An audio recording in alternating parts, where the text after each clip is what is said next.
মৰমৰ বন্ধু-বান্ধৱীসকল, আপোনালোকে যে সাবুদানাবোৰ খায়, জানেনে বাৰু এই সাবুদানা আচলতে আমি ক'ৰ পৰা পাওঁ? কেনেদৰে আচলতে খেতি কৰা হয়? গছত লাগে নেকি বাৰু? বহুতখিনি উৎকণ্ঠা থাকে যিসকলে দেখা নাই ন? আহকচোন আজি এইখিনি ডিটেইলছত চাওঁ, কেনেকুৱা আমি পেকেট হিচাপে দোকানত কিনিবলৈ পাওঁ। এতিয়া চাওক, এই গছবিলাকক আমি আমাৰ অসমত নহয় শিমলু আলু বুলি কওঁ। সকলোৱে হয়তো খাইছোঁ নহয়নে শিমলু আলু?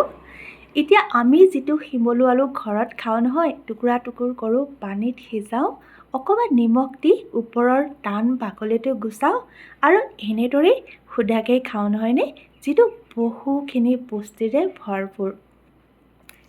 এতিয়া চাওক, এই খেতি কৰিবৰ কাৰণে এতিয়া খুব কোমল সাৰুৱা মাটিৰ দৰকাৰ আৰু এইখিনি সদায় কাটিং কৰা হয়। আচলতে আমি নিজেও ঘৰত লগাইছোঁ।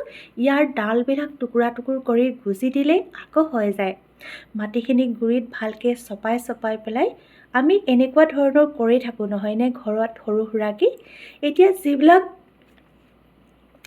আচলতে ডাঙৰ প্ৰচেছিঙত কৰা হয়, বহুত ইণ্ডাষ্ট্ৰীৰ কাৰণে কৰা হয়, তেনেকুৱা এটা ঠাইৰ নাম হ'ল কৰ্ণাটক।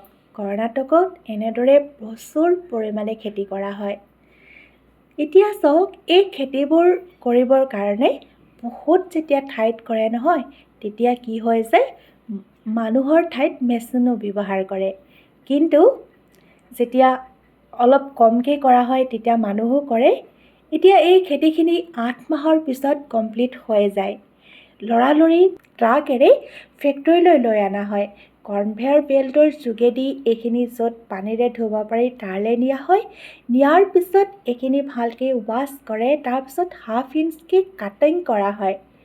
তাৰপিছত আকৌ এটা প্ৰচেছিং কৰে যি তাৰ বাকলিবোৰ গুচাবৰ কাৰণে।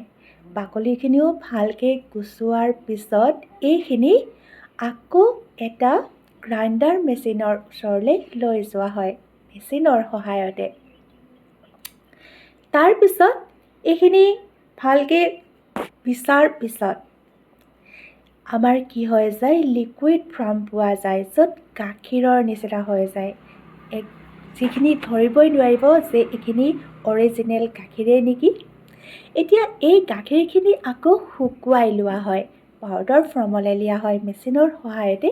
তাৰপিছত আকৌ চালনীৰে চালি লোৱা হয়, যাতে তাত কোনো গোটা ভাৱ নাথাকে। তাৰপিছত সেইখিনি আকৌ এটা মেচিনত নি গোটা গোটা দানা দানা আকৃতিত বনোৱা হয়, যিটো সাবুদানা ফৰ্মটো পাওঁ আমি। তাৰপিছত এই সাবুদানাখিনি সেই সময়ত কোমল কোমল হয় আচলতে, সেইকাৰণে আৰু এটা মেচিনৰ ওচৰলৈ লৈ যোৱা হয়, য'ত এইখিনি লাহে লাহে হিট দি পেলাই আচলতে ভাজি লোৱা হয়, মানে টান কৰি লোৱা হয়।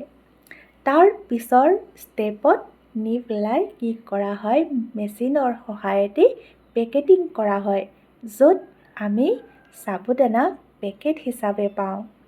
এনেদৰেই এই প্ৰচেছিঙতে সাবুদানাৰ কি ধৰণৰ পেকেটিং কৰিলে দেখিলেনে? এনেধৰণে আমি মাৰ্কেটত পাই যাওঁ।